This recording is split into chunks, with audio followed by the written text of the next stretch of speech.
Hello my brothers, this is the Yor, welcome back to Yor, I'm Celtic Templar, and welcome back to another how-to video. And to finish off Celtic Month, I decided to do a quick video on, well, a how-to video of the Irish. Mainly the Irish Celts from the 1st to 3rd century. Now, there are several parts of this point in history, from the 1st to 3rd, then from the 3rd to the 5th and 6th century until the time of the Viking Age. So what were the Irish Celts, you might ask? Well, the Irish Celts were, well, a mystery. Most of our information of the Irish Celts is that the fact that they, well, while Celtic Britain was still somewhat in metamorphosis of the Iron Age, the Celts of Ireland were still in a form of Bronze Age era. In other words, their equipment was mostly of bronze. Their shields were made out of wicker and hide, which is something like this here. However, it was stated they were more of oval and round shaped. However, by the time of the 1st and 2nd century, they switched to more of using round shields, and I could see why. It's a lot lighter, because one, it's actually stated that the Irish ended up raiding the western coasts of Britannia during the time of the Roman sometime after the Roman invasion, and for major reason being, well, for loot, plunder. And the fact is, it's actually stated that the Irish would have actually used light raiding equipment, something like archery or spears and such. In other words, raid and attack, something like what the Vikings did later on, a few hundred years later. So, how am I dressed? Well, as you see, I am not wearing any armor. The only form of armor I'm wearing is this. And this I might have taken from a said Roman fort or a Roman city somewhere along the lines of Britannia, so I could have sacked a town or whatever that belonged to the Roman Britons, and guess what? I just take this and use it for my own. Now, this would be a major rarity though in this point in time period, because one, even though the Irish did raid the western coast of Britain, it was a rarity you ever saw them, well, hold or actually do major damage to the Western Isles. The thing is, though, by the time the Roman legions would have got there, it was a little too late to deal with the pirates. In fact, they would have fled back to Ireland on their, what they called, yak ships, or leather boats, seeing the fact that these were mostly made out of leather, or rawhide from a cow.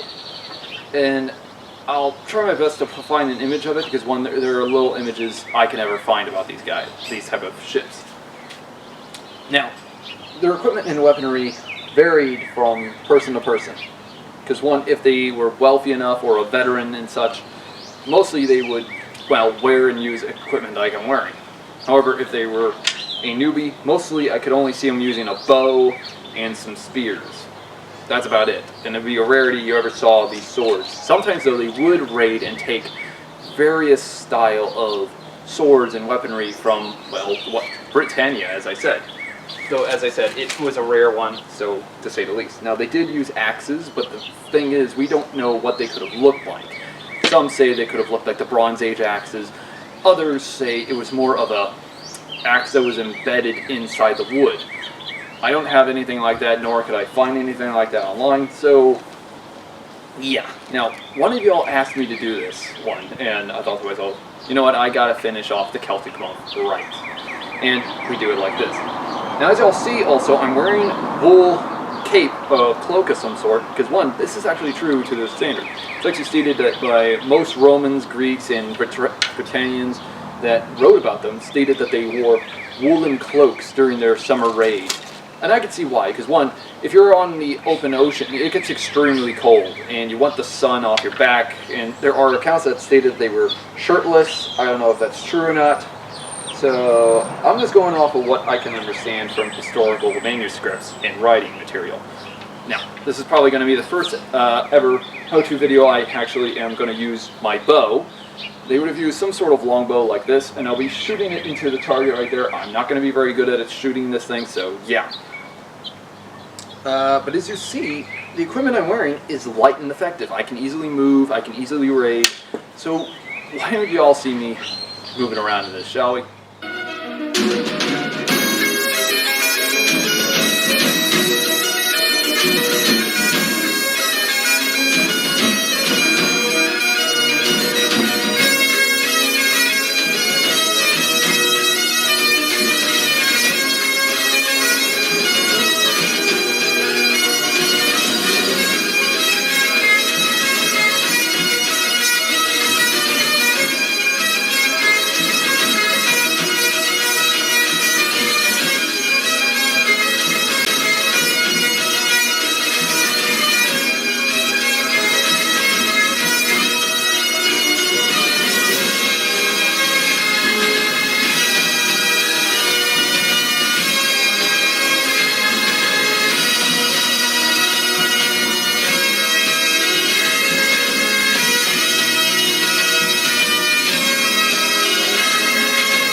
Now I hope y'all like that little bit of moving around. As y'all saw, I was extremely light while moving, and that's because I'm not wearing any body armor. Now, in doing so, as y'all see, the Irish Celts would have fought pretty much lightly armored. In fact, there are very rare accounts of them ever using any type of metal helmet. Now, most of the time, though, there are accounts of them wearing some sort of bronze-style helm, but that's little information there and there. And as well, when it comes to swords, most of the time they would have been made out of bronze, unless they could have gotten their hands, say, on Roman or Pictish or Britain-style weaponry. So it depends on if they could have gotten that equipment or not. Now, one major thing is also clear is that the Irish didn't wear any metal body armor. In fact, there are accounts from the medieval period, especially from the 11th to 12th century from English chroniclers, that actually stated that the Irish showed great bravery in battle, that they wore no body armor upon their bodies. No form of metal except for a woolen cloth. Now, this actually might be some sort of gambeson, stating the fact that it was sleeveless. However, other accounts stated that it was some sort of buff coat, if you would, in order to keep the blows of a sword off. Because one, buff coats can stop the blade of a sword, but the blow of an axe is something else. Now, I hear maybe you're already saying, oh, but Templar, you didn't use wicker-style shields. Well, yeah, that's because they're very hard to create. And in fact, I would have had to track down wicker-type fabric that I could use for it, which you can use vines, but the problem is there's little to no vines in Texas, unless you go to a grapevine vineyard. Now, I could have used some of the branches here, but then that would have also not worked either. In fact, it's actually stated that the Irish mostly fought with light shields for major reasons. Because one, during their Bronze Age style warfare meaning they rarely had that style of wooden plank shields like we see like this. This is probably why by the time of the end of the 1st century AD, the Romans started to see more and more Irish raids and them taking shields that were full plank.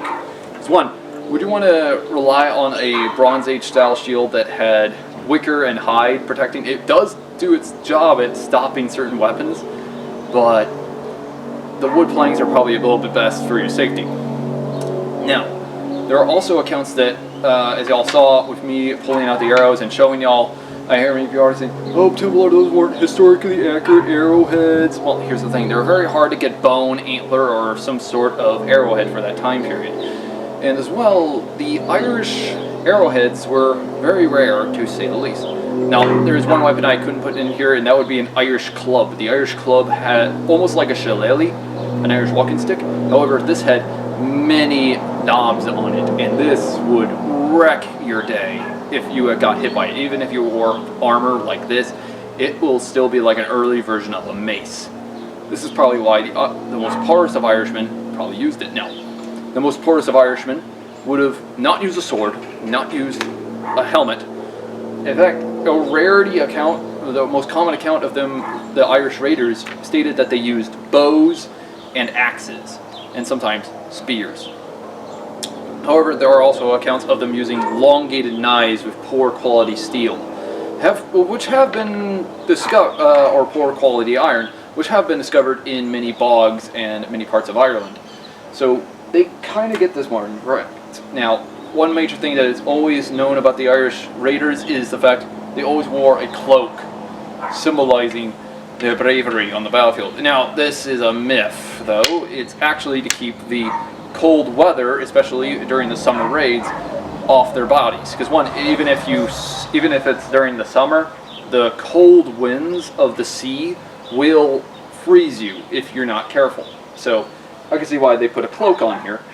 And this is kind of actually historical to what I could best do of an Irish Celt during the time of the 1st to 3rd century.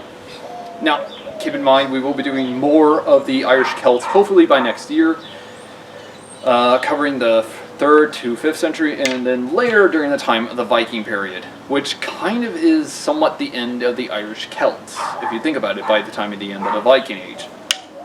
But as you'll see, wearing this equipment, it's light, effective, and workable. which is kind of why the Irish Celts kept fighting like this type of style and raided parts of Britain for a long while. In fact, it's actually stated that the Irish Celts would also be the ones that even abducted none other than St. Patrick himself and took him to Ireland. So this gives us a good example of what they might have looked like. Now, as I said, most of them would not wear the helmets. They probably rarely had a sword, but all in all, this would be the most common equipment of the Irish Celts. Hope you all like this video. Like and subscribe for more. If any of y'all have any ideas for another how-to video, let me know down in the comments below, and I'll be happy to get right into it. Anyways, guys, it's been Celtic Templar. Hope to see y'all in the next one. Have a great day, y'all.